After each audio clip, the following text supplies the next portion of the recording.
नमस्कार, आप देख रहे हैं एनएमएफ न्यूज में आपके साथ शबनम। क्या महाराष्ट्र में उद्धव ठाकरे की लुटिया खुद संजय राउत ने डुबवाई है? क्या संजय राउत की अकड़ की वजह से ना तो जनता उनसे जुड़ पा रही है और ना ही नेता उनसे जुड़ पा रहे हैं? दरअसल सोशल मीडिया पर कुछ तस्वीरें वायरल हो रही हैं जिसमें एकनाथ शिंदे से संजय राउत मिलते हुए नजर आते हैं। दरअसल एक इंटरव्यू चल रहा था जिसमें एकनाथ शिंदे निकल रहे थे और संजय राउत एंटर कर रहे थे। उनका मुकाबला जैसे ही एकनाथ शिंदे से होता है, एकनाथ शिंदे पहले तो हाथ आगे बढ़ाते हैं, लेकिन संजय राउत ना तो उनसे हाथ मिलाते हैं। उसके बाद एकनाथ शिंदे हाथ जोड़कर उन्हें नमस्ते करते हुए नजर आते हैं। बावजूद उसके भी संजय राउत जो है उनका कोई अच्छे से रिस्पॉन्स नहीं देते हैं। अब ये तस्वीरें सोशल मीडिया पर वायरल हुई तो संजय राउत के रिएक्शन को लेकर चर्चा तेज हो गई। आज इसी पर चर्चा करेंगे। चर्चा के लिए मेरे साथ जुड़े हुए हैं वरिष्ठ पत्रकार पंकज प्रसून जी। पंकज जी, संजय राउत पर एक बार नहीं बार बार नेताओं के अपमान, अकड़ दिखाने, तमाम आरोप ऐसे लगते हैं। अब तो यह भी आरोप लग रहा है कि संजय राउत की वजह से ही उद्धव ठाकरे की लुटिया डूब रही है। क्या है पूरा मामला? पहले विस्तार से यह मामला समझाइए। मुंबई में एक कहावत चल रही है, शायरी, बस एक ही राउत काफी था बर्बाद उद्धव करने को। हर चैनल पे राउत बैठा है, अंजाम में उबाठा क्या होगा।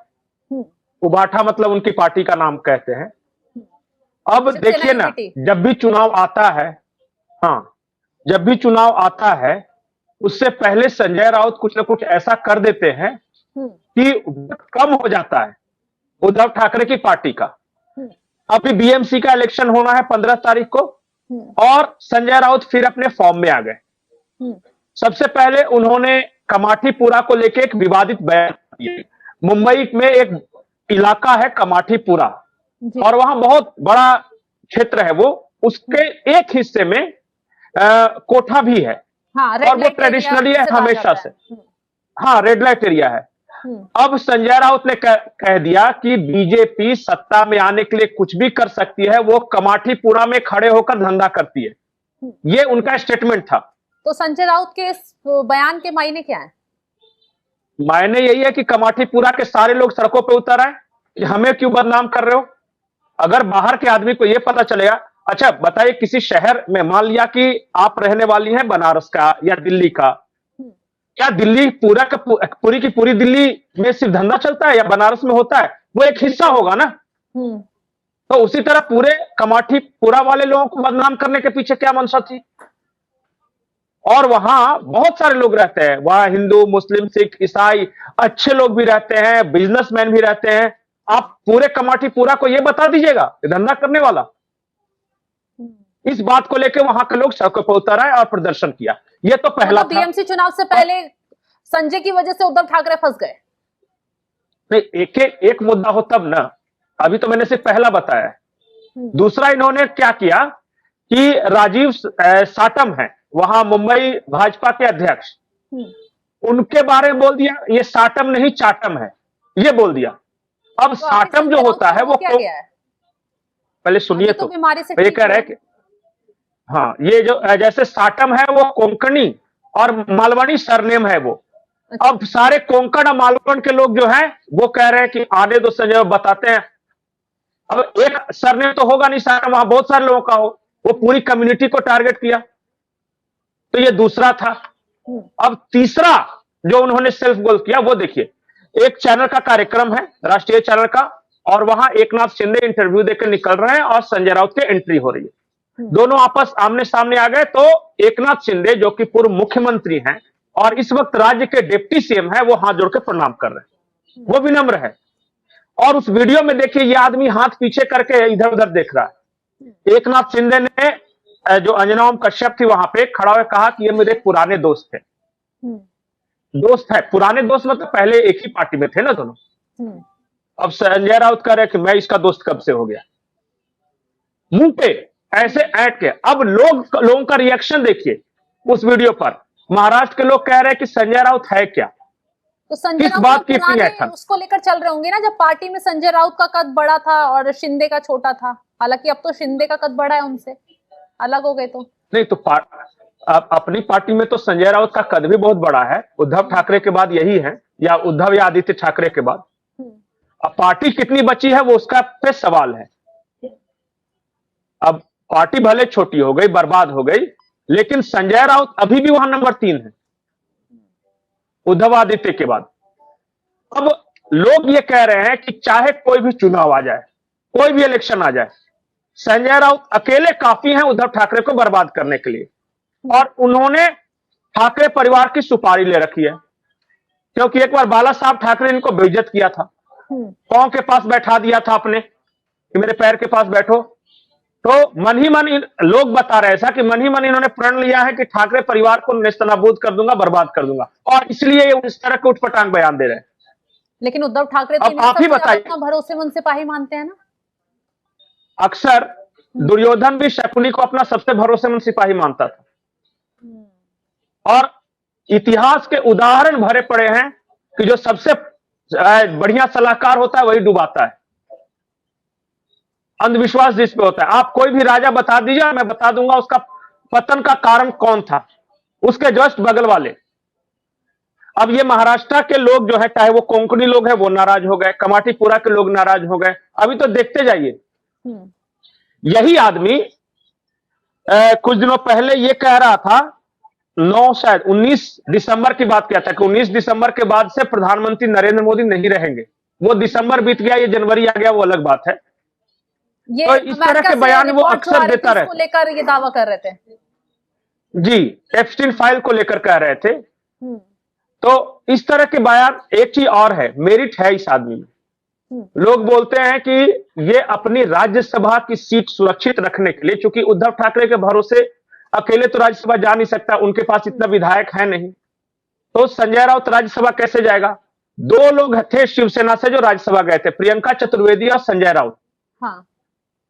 अब इनकी संख्या कम हो गई विधानसभा में, ये राज्यसभा भेज नहीं सकते।